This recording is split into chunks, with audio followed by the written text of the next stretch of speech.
Hey Coogs, on this week's show we have the latest updates on the immigration raids in Houston, Texas in the ongoing sexual assault case.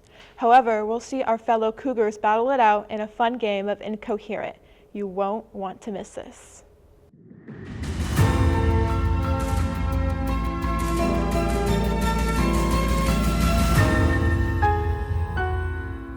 As campaigned in the Trump administration, ICE immigration raids have been conducted nationally since the newest president took office.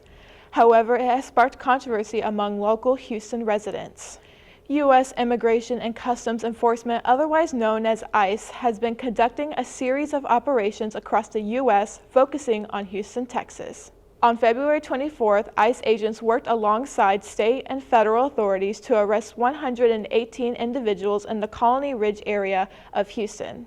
Some feel like this is a targeted attack against Colony Ridge because it's known for its large Hispanic population. Due to ICE standing firm in their belief that these operations are essential for public safety and targeting individuals with criminal records, the raids have garnered a lot of controversy. Activists, as well as communities around Houston, have raised concerns about the impact these actions are having on immigrant families, with many fearing the lasting consequences for non-criminal residents. These large-scale operations have strained communities and furthered the debate over immigration policies. On February 7, 2025, a student at the University of Houston was sexually assaulted at knife point in the Welcome Center parking garage. The suspect, Eric Troy Brown, was arrested on February 18th after being recognized by a civilian riding the Metro Rail. Brown faces charges of aggravated sexual assault and aggravated robbery, with the combined bond set at $15 million. Following the incident, UH students have expressed their concerns about campus safety, leading to increased security measures, including additional patrols and an added $18 million lighting and security project. This tragedy sparked students into having protests across campus to demand enhanced safety patrols and assurance from the university that this will not happen again. UH President Renu Couture has hired a consulting firm to review safety practices and address communication lapses between campus police and the district attorney's office. Right after this short break, we'll hear the latest news from the entertainment world, as well as we'll see our reporters, Kaylah and Oumar and Juana, battle it out in a game of Incoherant.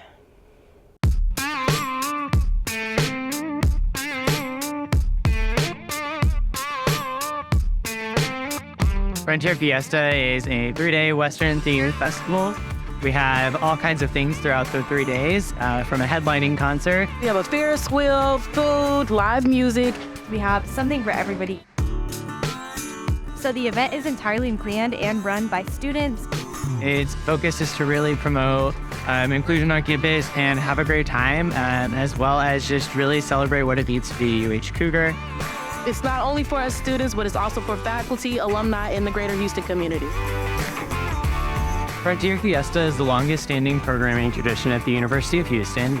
It started in 1939, and then by the 1960s, it was called the greatest college show on earth by Life magazine. It really came to fruition in its current form in 1991. There's a lot of things that stay the same year over year, and sometimes we make some really big changes. Frontier Fiesta has been important to me since I was in college. I was on the board as a chair. Years later, with Houston Tents and Events, we're the vendor that handles all the tents and infrastructure and tables and chairs. It is my way of still feeling involved with something. Now my focus and my goal is to try to take it to the next step, using Houston Tents and Events as a catalyst to improve the experience. It takes a lot of dedication and hard work. On site, we have to carry a lot of things from the student center back to here. We also build a lot of murals and repaint murals. What I was most looking forward to for Fiesta was the variety shows. They've always been my favorite part, and the energy is always insane in the tents. I'm definitely excited for Juicy J. I think the thing I'm really looking forward to most this weekend is working with the students. They've put a lot of time, energy, and effort into this, and I'm really excited to see the look on their faces when it all pays off. They should be really proud of the work that they've done this year. This event is a staple for University of Houston. It brings all the student body together. It brings alumni back for the cook-off portion. it is something that students are going to want to be a part of for a long time and ensure that it stays around and continues to flourish for many decades to come. I believe in tradition. Keeping this going and being a part of something is definitely important, making something happen for all of us. Hey Coogs, welcome back to the show. So much has happened in the world of entertainment recently. Today's top stories are everything you need to know about the tragic passing of a beloved actress and the recap of the SAG Awards. Former child star and millennial actress Michelle Trachtenberg was found dead in her New York City home on Wednesday, February 26, 2025, at the age of 39. Trachtenberg was best known for her roles on Gossip Girl and Buffy the Vampire Slayer. Police responded to a 911 call, and paramedics pronounced Trachtenberg dead at the scene around 8 a.m. There is no foul play suspected, and the New York City medical examiner said the cause of her death was still undetermined. Michelle made her film debut in 1996, starring in Harriet the Spy. She then went on to play Dawn Summer in Buffy the Vampire Slayer, as well as Georgina Sparks on Gossip Girl. There has been an outpouring of love and tribute from many of Michelle's former co-stars after news of her death broke. We wish Michelle's family, friends, and fans all the best during this time. On Sunday, February 23rd, the 31st Annual Screen Actors Guild Awards took place in Los Angeles, California. The awards were hosted by actress Kristen Bell. In the film categories, the thriller Conclave won the top award for Outstanding Cast. Timothée Chalamet was named Best Leading Actor for the role in A Complete Unknown, and Demi Moore won Best Actress in a Leading Role for her role in The Substance. In the TV categories, Shogun won 3 awards, including the award for Best Drama Series Ensemble. Only Murders in the Building won the award for Best Comedy Series Ensemble, and Martin Shaw was named Best Actor in a Comedy Series for this role in the show. With the Oscars just around the corner, the SAG Awards have set the stage for an exciting ending to this year's award season. Well, Coogs, that's all the entertainment news we have for today to our show. Okay, so today we have the game of Incoherent. So I'll show the 2 contestants, Oumar and Juana, the words, and it's going to be gibberish. They have to guess the word or phrase with the words in gibberish. Okay, we can start. Owens. Hempick. Ozempic?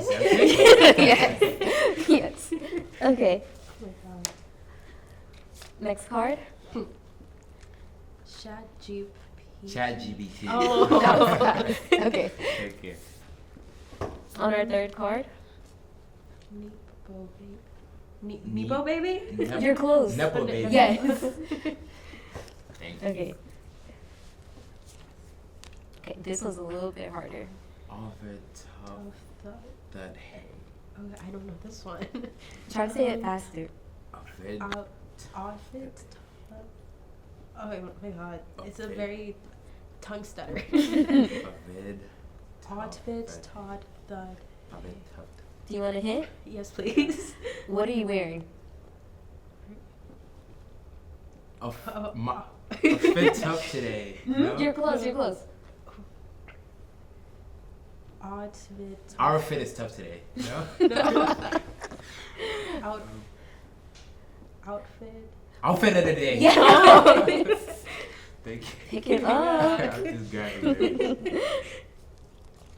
Okay. Lip filler. Lip Yes. filler. The hint was duck mouth. That's so mean. Thank you. Okay. Let me see it better. Work hard. Work hard playing. Work. Y'all are Work hard, close. play hard. Yes. Work. Let's see. Okay. Bar nor. Mark. No ring.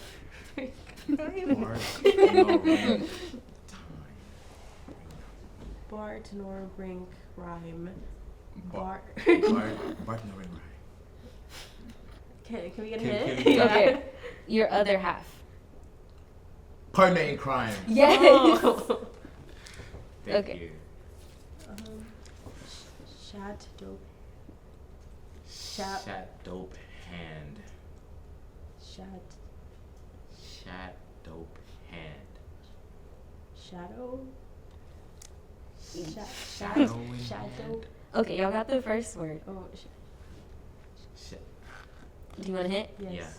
Content not showing. When an influencer is like not getting views, they're like, oh my gosh. Shadow band. Yes. Thank you. Okay. Dale. Dale Hers Whift. Dale Hers Whift. I don't. Hers. Dale.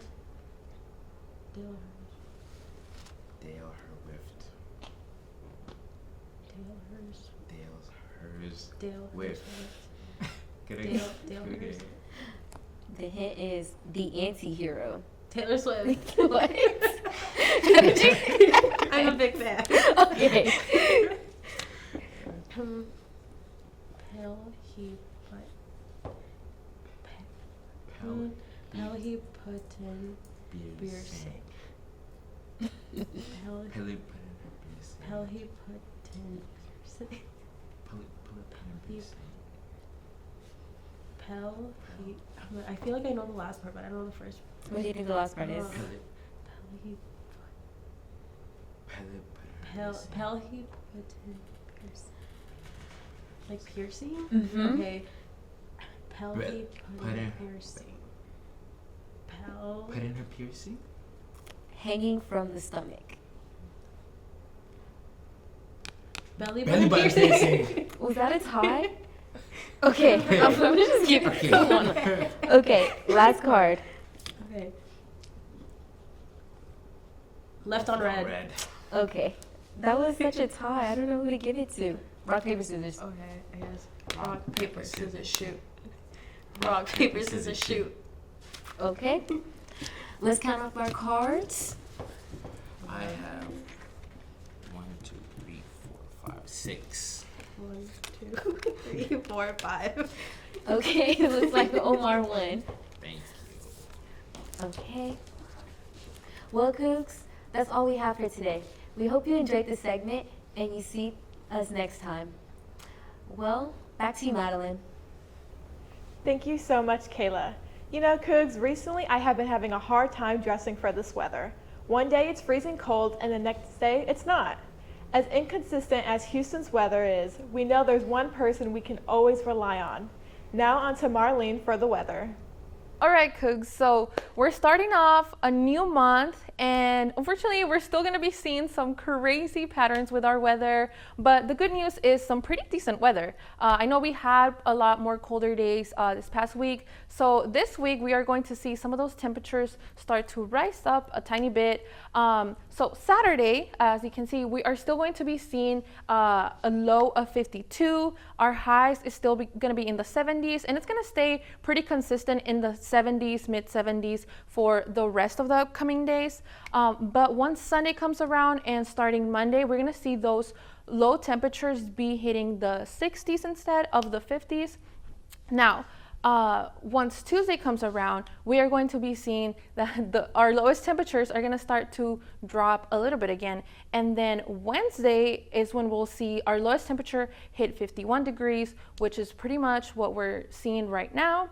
But like I said, our highest temperatures will still be sitting in the mid 70s.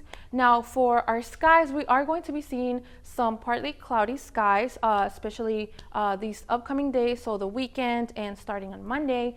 But Tuesday, we are expecting to see a pretty cloudy day. We are expecting to see a 50% chance of probability for rain.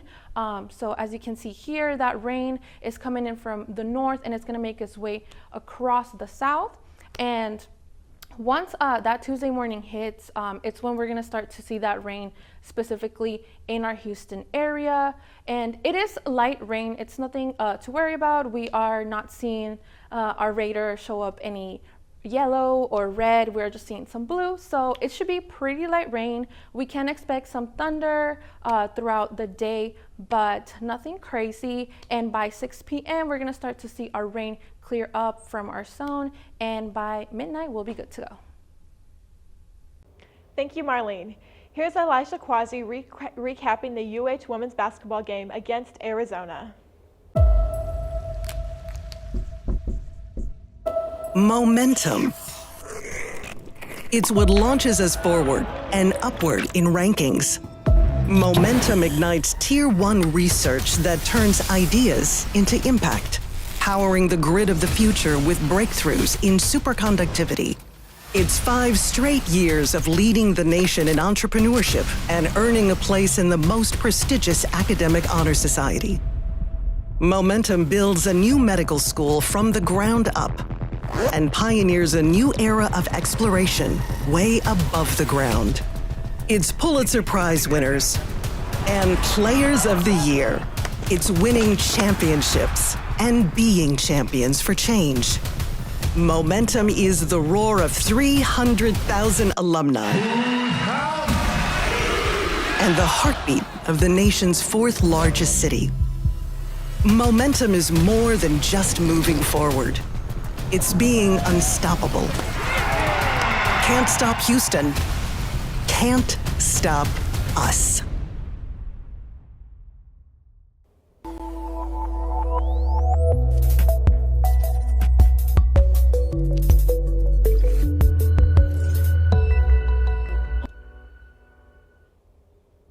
Welcome back to the Fertitta Center. Tonight is Play for K as your UH women's basketball team takes on the Arizona Wildcats. Arizona start off the game hot, going an 8-0 run. Eventually, Aaliyah Love gets to the line and opens up the scoring for the Cougs, and we slowly chip away at the lead. Gigi hits 2 back-to-back threes to tie the game 14-14. The quarter ends with a nice layup from Kiara Merchant, and the Cougars are up 18-14.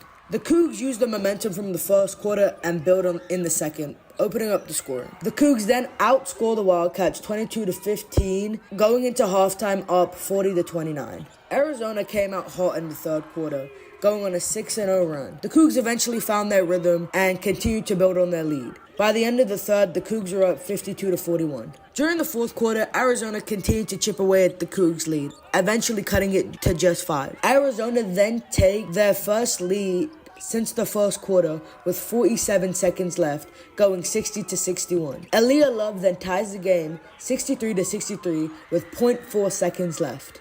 Overtime was tight. The Wildcats open up the scoring, but Gigi Cook gets a quick one back for the Cougs. The game is then tied 68-68 with 1 minute left. Kiara Merchant then gets a huge steal and a layup to give the Cougs the lead with 54 seconds left. Jada Williams then ties the game up again with 50 seconds left on the clock. The final play of the game ended on a very controversial decision where the refs felt as though Summer Bostock didn't have her feet set in the paint and called her a foul. Arizona then go to the line and sink both 3 throws, giving them the lead with about 1.3 seconds left. The game ends 74-72 to Arizona. Tough loss that ended on a very questionable call as the Cougars continue their losing streak. I've been Elisha, Qazi, and I'll see you next time. Go Cougs. What an exciting show. Thank you so much for tuning in this week, and we hope to see you again soon. Go Coogs.